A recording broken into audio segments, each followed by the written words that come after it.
Bunso Migs Malino ready nang ibahagi sa atin ang kanyang personal na plano.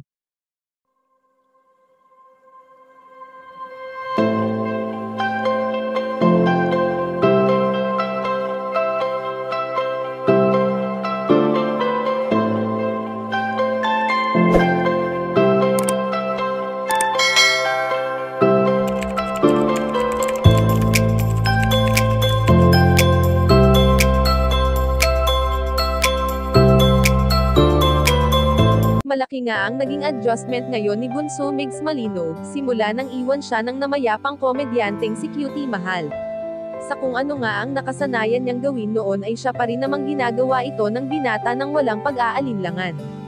Marami nga ang nakakapansin sa kilos na ginagawa ni Bunso Migs Malino na tila ba hindi niya inaalis sa kanyang isip ang mga bagay na noon ay ginagawa nila ng kanyang katambal.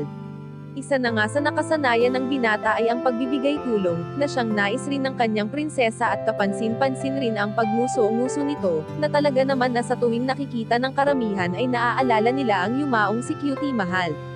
Sa ngayon nga ay patuloy lang si Bunso Migs Malino sa kanyang adhikain sa buhay, na kahit dumarating ang araw o oras na namimiss niya ang dati nitong katambal, ay minamabuti niya na lamang na maglibang-libang nang sa ganon ay maibsan kahit papaano ang sakit na kanyang nararamdaman.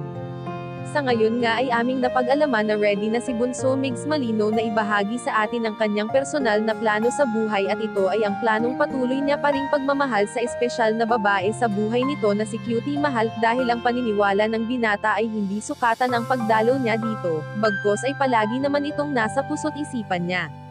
Kayo mga kachika, anong masasabi niyo dito? Please leave the comment and don't forget to subscribe.